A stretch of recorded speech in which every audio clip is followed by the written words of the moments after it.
What's up, everybody? So let's talk about Natania Rueben. So who is Natania Rueben? She is the lady that Diddy pow-powed in the face at Club New York in Manhattan back in 1999. Natania has always said since then that Diddy pow-powed her in the face. She has always stated that Shine, who actually took the fall for Diddy, did not pow her in the face. She said it back then, and she is saying it right now with conviction that Diddy pow her in the face. When she came out and said all of this, people did not believe her.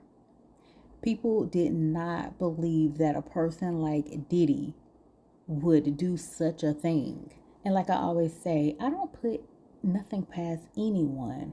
So this happened back in 1999 when I was about 19 years old. So I did not hear about it back then. Okay. I did several years later. But I'm thinking to myself, listen, we don't know what these people are up to. These are celebrities. And a lot of them sell their souls anyway. So we don't know what they are capable of. Right. But one thing we can say is that Natania has always said that Diddy pow-powed her in the face, and she has not changed her story from the beginning. So y'all know that Little Rod came out and sued Diddy, I believe at the beginning of this month right here. And so, he said that Diddy sexually assaulted him and forced him to have sex with prostitutes. Just to summarize, he alleges that Diddy was the one who pow-powed Natania in the face, said that J-Lo had the piece of steel and she was the one who brought it into the club, and Diddy got the arguing with whomever he got the arguing with, and then J-Lo was the one who passed him the piece of steel, and that's when he pow-powed, and then that's when Natania got pow-powed in the face. But Sean is the one who actually took the fall for Diddy. And honey, after that whole situation, J-Lo left Diddy. She left him high and dry, honey. And Natania got word of that, and so that's when she decided to go on TikTok to speak her truth. And she actually ended up going viral. And she even stated that she did not expect to go viral, but she just wanted to tell her truth because she has been saying this for several years and no one actually believed her. And so now she did an interview on News Nation about this whole situation. So let's check out this video. Yeah, and you have said since really right after the shooting that it was P. Diddy who shot you. I think you even said it to the doctor that night, right? I said it immediately. I literally watched them pull out the guns. I've had a clear point of view. For God's sake, I got shot in my nose. I was facing them directly. I watched everything occur and have described it, vehemently to all parties involved. I think in our society, we have respectability politics. There are people who want to be adjacent to power or celebrity or money, and there's a hierarchy of respectability. Because his name was more notable, he was believed rather than a victim who gave a first-hand account. By the grace of God, I survived. Yeah, and this was also a different time. Things were very, very different in 1999. Did you sense right from the beginning that no one believed you? Well, I don't think that was on my mind. I think first and foremost, I'm a mother. I'm a mother of 3. At the time, I was a mother of 2. And just surviving and getting home to my children was of the utmost importance to me. Being whole and being able to mother them. That was, primary on my list. I didn't have any reason to believe that to think that someone would not believe me. But as things unfolded, it was a very short period of time where I realized that's what in fact has happened.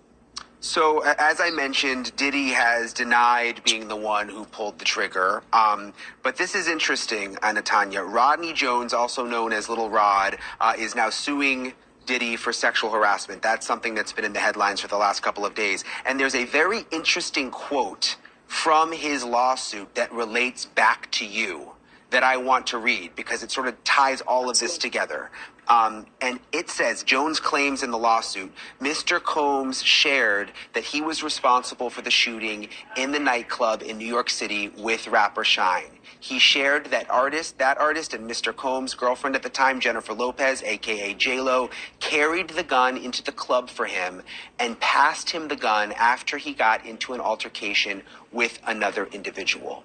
So now you have Little Rod in this new lawsuit saying that Diddy told him that he actually was responsible. I mean, what did you think when you read that? Well, I was incensed for a number of reasons. First and foremost, for the past quarter of a century, he's vehemently denied that he was responsible, even though I knew wholeheartedly, and as so many others who were in the club that night, we all knew he was responsible. A lot of people were afraid for their safety, justifiably so. I mean, the history that has occurred in the last 25 years proves that they were justified in being afraid. But I wasn't afraid.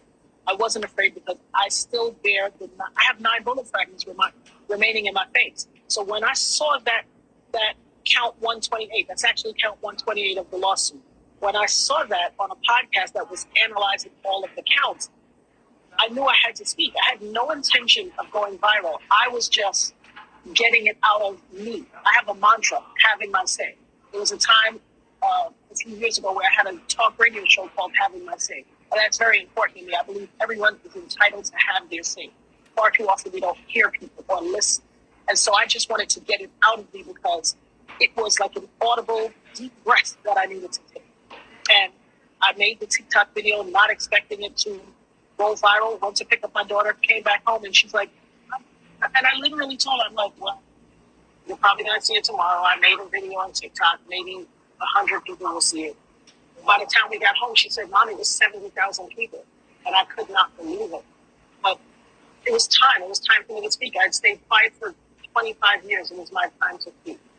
Yeah, we don't know yet what's going to happen with the P. Diddy situation. Obviously, again, he hasn't been arrested. There's clearly a very big federal investigation happening now. But I'm thinking back to other cases, R. Kelly, Jeffrey Epstein. When they started to dig, all sorts of stuff came to the surface. They reopened old investigations. Would you like to see the investigation involving you getting shot at that club be reopened? Absolutely. Absolutely. The irony is there was a grand jury. We all had to go and speak at the grand jury. J-Lo testified at the grand jury, as did many other people. It needs to be reopened because if that is in fact the case, she carried the gun in and she lied to the grand jury. It needs to be reopened. My shooting, ironically, the night I went into the club, I had a comb in my pocketbook called a rat tail comb. People in the beauty industry or people that use that type of comb would be all too familiar. It's just a comb. It can't do anything to harm anyone. And I had the very security officer who lied during the trial, Sharice, I forget her last name, but she literally took it from me and kind of pushed me like, you can't take this in. This is a weapon to let other people in with guns. If someone had combed me 24 years ago, I'd be fine. You wouldn't even know my name. But having been shot by someone that was allowed to come into the gun when I couldn't bring in a comb, I would absolutely unequivocally like the case reopened. It needs to be reopened. And the saddest part for me is, had people taken what I said more seriously and listened more intently, 24 years worth of people probably would not have had to suffer. Yeah, and I ask you this respectfully, just because I think people at home might be wondering, and I've never been shot. I can't imagine what that's like. But, you know, in the chaos of that moment, and it's a club and there's people all around, like, how can you be sure that it was actually P. Diddy? Because I was standing by the front door. I watched the entire thing out. I had no reason to believe that it would escalate to a shooting. It was just male machismo and bravado at first. A lot of pushing and shoving, raised voices, hands. But then I saw them reach in their waist and draw from their hip. And I instantly turned to my friends and told them, be careful, watch out. And when I turned back, I know, and I've said over and over, I've heard the voice of God, that you are about to be calm down. And as I said no, I looked straight forward ahead and I watched the muzzle flash from both of their guns and I felt the impact to my face instantly.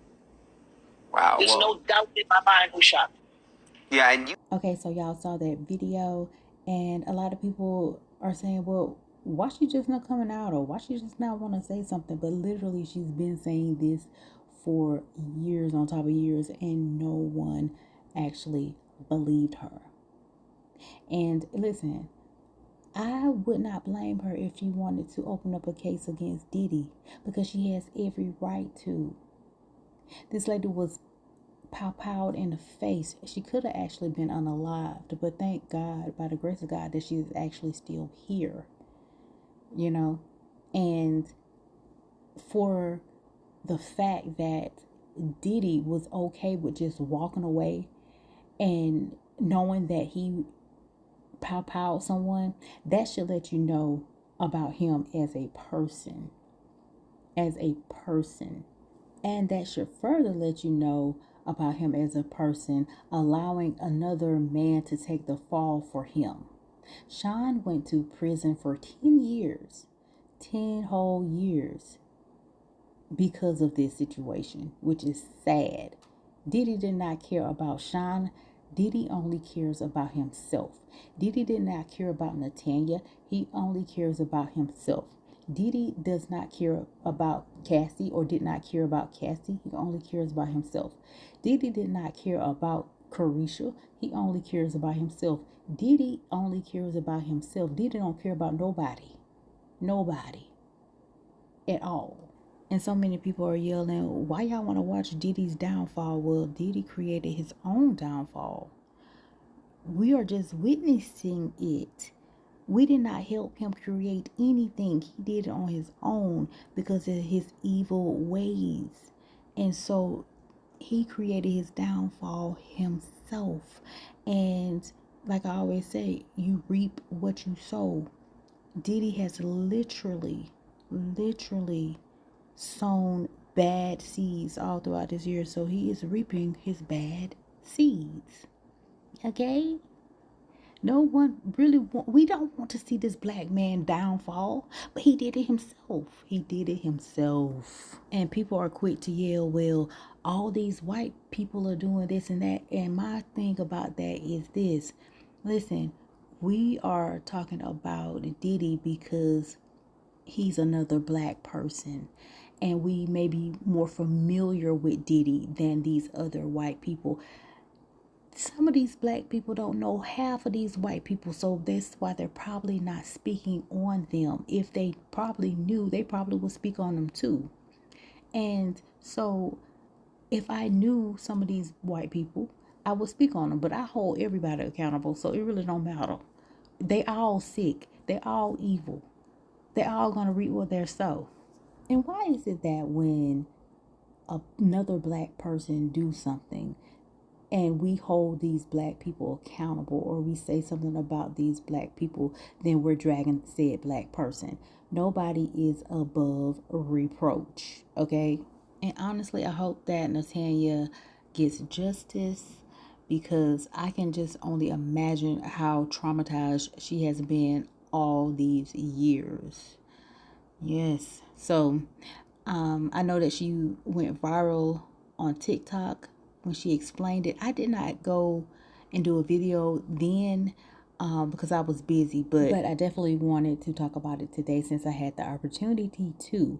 So what do y'all think about this whole situation? Y'all know what y'all gotta do. Comment down below. Let me know your thoughts. If you're new to my channel, make sure you subscribe to my channel. Share this video, like this video. Y'all know what y'all gotta do. Stay tuned for the next video. Bye.